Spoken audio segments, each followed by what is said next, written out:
आ जाओ मेरी प्यारी रानी, शाम हो गई है। चलो हम चांद की रोशनी में जाकर डांस करते हैं। ओह, राजा, तुम कितने अच्छे हो। चांद कहाँ चला गया? वो कल तो यहीं था।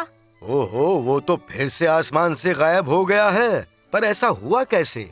इसकी क्या वजह है अप्पू? वो हमेशा आकार बदलता है और गायब हो जाता है। क्या वो छुट्टी पर जाता है? क्या कोई उसे गेंद की तरह इस्तेमाल करता है? या खा जाता हो? नीना अभी चांद के बारे में ही सीख रही हैं।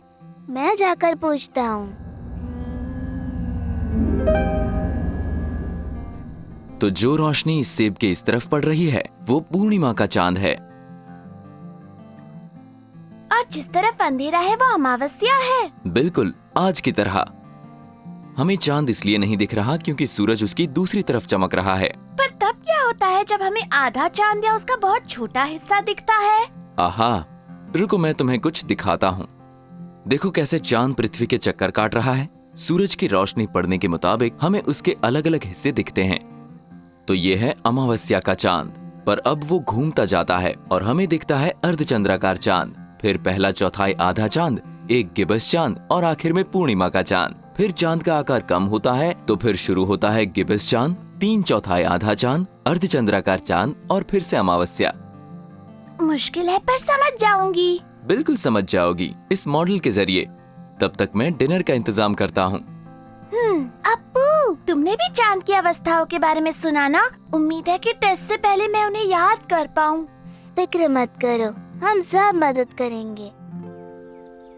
तो चांद को पृथ्वी का चक्कर काटने में 29 और 1/4 दिन लगते हैं। चलो ये जानकर खुशी हुई कि कोई उसे खा नहीं रहा। बिल्कुल नहीं, चांद हमेशा वहीं रहता है, पर हम सिर्फ वो हिस्से देख पाते हैं जिन पर सूरज की रोशनी पड़ती है।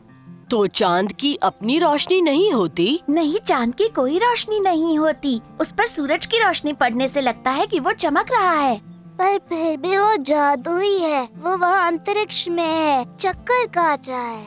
और उसकी 8 अवस्थाएं होती हैं। ये है अमावस्या का चरण, जब हम उसे नहीं देख पाते। जैसे मैं देख नहीं पा रही हूँ कि नीना क्या कर रही है। अप्पू, जरा अपना जादू करो ना।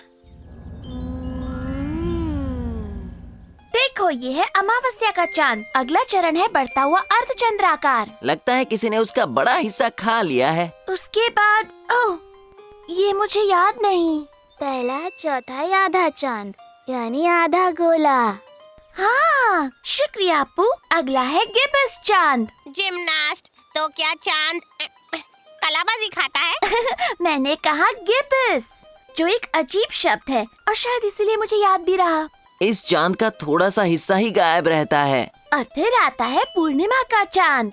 फिर चांद फिर से पहली अवस्था में आने लगता है, जिसे कहते हैं घटाव। अगला चरण है घटता हुआ गिबस। जिमनास्ट नहीं। फिर 3/4 आधा चांद। फिर अर्धचंद्राकार चांद, जिसका बड़ा सा हिस्सा गायब होता है। हाँ, पर इसका अर्धचंद्राकार घटता हुआ है, मतलब वो तकरीबन गायब है। फिर बारी है अमावस्या के चांद की। पूरी तरह गायब। और ये इसलिए होता है क्योंकि चांद पृथ्वी के आसपास चक्कर लगा रहा होता है। 29 और 1/4 दिन का एक चक्कर, यानी महीने में एक बार। याद करने के लिए बहुत कुछ है। अगर हम इसकी कविता बना दें तो? बढ़िया आइडिया है।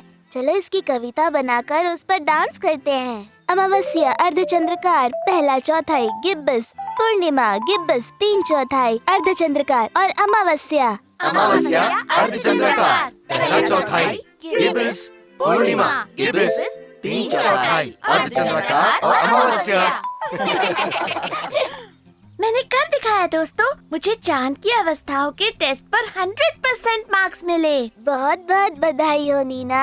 तुम सबकी मदद के लिए शुक्रिया। हमें खुशी है कि हम पढ़ाई में तुम्हारी मदद कर पाए। पर अब एक और सवाल है अप्पू। वो क्या है? अगर पृथ्वी के आसपास घूमने वाले चांद की अवस्थाएं होती हैं, तो क्या चांद से पृथ्वी की अवस्थाएं भी दिखती होंगी? अच्छा सवाल है। लगता है किसी ने पृथ्वी का बड़ा हिस्सा खा लिया है। बिल्कुल गिब्बस जैसा। तो पृथ्वी की भी अवस्थाएं होती हैं। और वो बहुत ही सुंदर है। वो तो है, हम सब एक नीले खूबसूरत ग्रह पर रहते हैं।